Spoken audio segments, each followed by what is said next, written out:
Hey guys, I just wanted to come on and show you how to make an 8x8 custom album using the pre-designed options that you have in the actual Creative Memories website. So the first thing you have to do is sign in.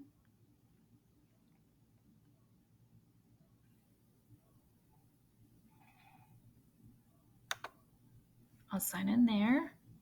Then right up here at the top, once it loads, you're going to click on Get Started. Mine takes a little while to load here. And then you'll go down to Digital. Again, you have to be signed in for that. You do have two options. One of them is to get custom refill pages. Those are your 12 by 12 pages that you can pre-design and have printed for you. What we're going to work on today is the 8x8 custom paper albums. So we'll click on View Details. Now these are $10 for an 8x8 album. You get about 12 pages in them if you use the back of the inside cover and the inside of the back cover. I think I said that wrong, but that's okay. So you have to say that you have permission to use all your photos and your material that you upload, and then you click on Customize.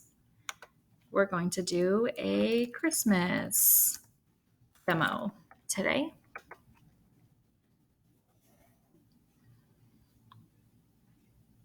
Just know that whatever you name your album, you can't go back and change it once you've named it.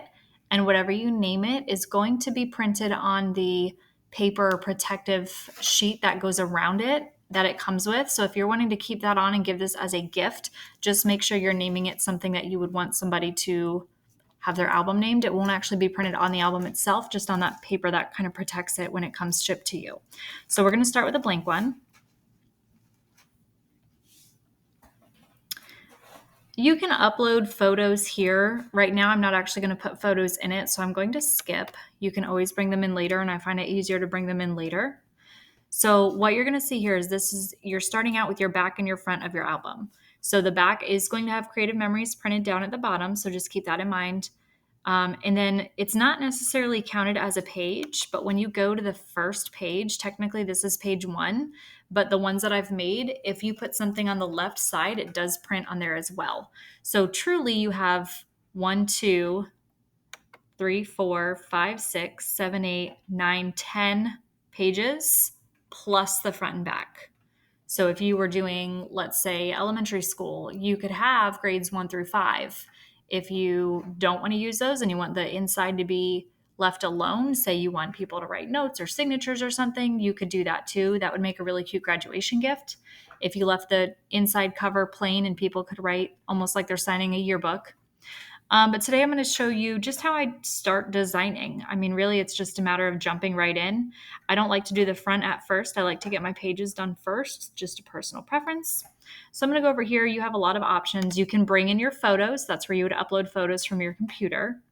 You can write text. So you're just going to add an empty text box. And once you start typing, then you get your options to change your font, change your size, change your color, that kind of thing. I'm not going to put text on this one just as the demo today. You can go to your layout. This kind of gives you boxes if you wanted to preload boxes and have them already sized nicely for you. I'm not going to put photos on this one today just for a matter of time. But for example, if you wanted 2 photos to be lined up nice and down vertically on a page, or anyway, for that matter, this just kind of, you can drag them over and it gives you spots to upload your photos and then it'll automatically size them for you. It's very convenient. I do like it. Again, I'm just not going to put photos on for today. Then you go to your background. So you have a lot of different options in here. If you were doing a school one, you've got the back to school, the annual pack and the designer pack in here. Best in Show is an old cat and dog one. So you kind of just have to play around and see what you like. And don't be stuck to the names of them. I think like Polar Lights, yes, it could be very Alaska-ish, but it could also be winter. It could also be manly. It could also be really cute as a thank you album. So don't necessarily go by what they're called. If you look at the pages, you can have they're pretty versatile. I mean, if you were making an album for a guy or if you were making, just a generic thank you, you just click and drag the pages over. I mean, that could be so cute for so many different things. So don't get stuck on the name of the pack. What I'm going to do is Christmas. So let's see. I'm going to go to seasonal sighting. Oop, I clicked on the wrong one. There we go. Seasonal. Oh, I clicked on pets. Let's go back to seasonal sightings. Oh, there's also holidays. We could pull from that if we wanted to. I'm going to start with seasonal sightings. So again, you have a lot of options. This is the inside cover, and then the first page that would be on the right side. I'm probably going to start off pretty generic. This is where I would do a lot of journaling. This is where I would put maybe the year, a couple family photos. Let's see. I really like that bow. So what you can see is you have a bunch of a little bit more plain pages and then a lot of decorative pages. They're all pretty color coordinated. I love that they give you double page spreads. So I'm going to start off, I really like this bow for some reason. And you just click and drag the paper over and it lines it all up nicely for you. I will say really pay attention to this itty bitty dotted line right here. That is pretty true. It does cut off there. I learned that one the hard way. So make sure you are paying attention to that dotted line and you're not putting anything outside of that. I did one where I had a little embellishment over in the corner and it cut off some words, and that's my fault. The line is there. I just liked to push the envelope a little bit. So don't be me.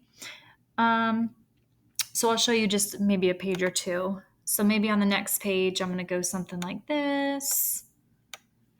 And I like things to be matchy on both sides. Something I've also noticed you don't have to hold true to the left and right. Maybe I want this to be on that side and have my white going in the middle. So you get to play around with it a lot.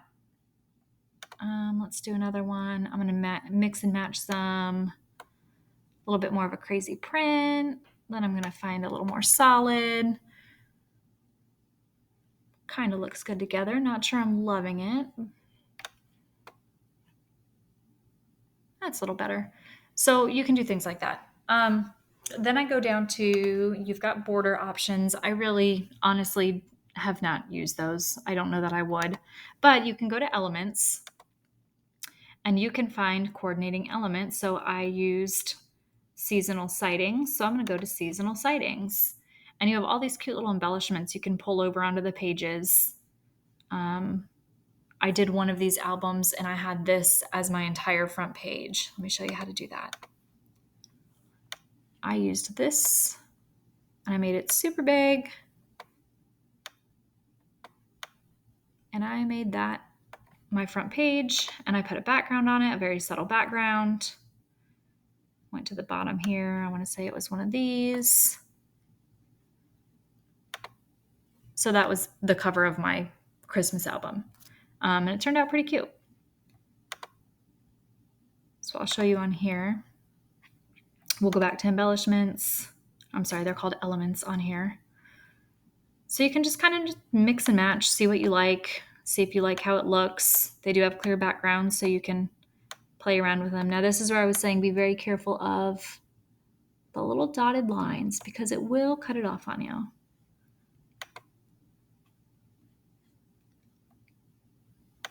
I love these little hearts, super cute. So that's it. It's very simple to pull in your pages and to pull in your elements. If you were to add photos, I can show you adding a photo. It's just not going to be a Christmas photo. Don't know that I have any Christmas photos on my computer. Let me see what I have here real quick. We are going to pull in my headshot. So to pull in a photo, it uploads it right here for you. You just click and drag and move it over. You can move it anywhere you want. You can turn your photo a little bit if you like to have them a little bit uneven. I like to do that. If you wanted to make your photo a background, when you're holding onto it, you just click background. If you do see this little red mark up in the corner, that means your photo is going to turn out grainy. So you don't want to do that. So I would put that one back down. You can crop your photos a little bit if you want to. It's pretty easy to do on here. And that's about it. I'll delete my face off of there. So then if you're going to actually order it, so once I have all my pages done and I'm ready to order, you would just click add to cart. You can preview it if you want. It just takes all that junk off the sides. But this is where you'll make sure you don't have anything cut off. And then you would say add to cart. So it's going to make sure that all your photos are good and you approve to print it. So at this point, there's really no going back. Once you have ordered it, you're kind of stuck with it. Okay, so we're going to agree and add to cart. So then it's going to kick you out, I believe. Yep. So again, they're $10. They come again. The name that you put on it will be printed on the cover sheet for it, not on the actual album itself. So that's it, and it's into your cart, and it comes to you. They're super cute. They're really high quality. I like the feel of the paper. It's thick. It's very, it's rigid. It's gonna last. So I actually just gave one to a friend who had her second baby, and her first baby is making a little sister's album right now with her. So they're pretty durable for kids. And if you have any other questions, please let us know.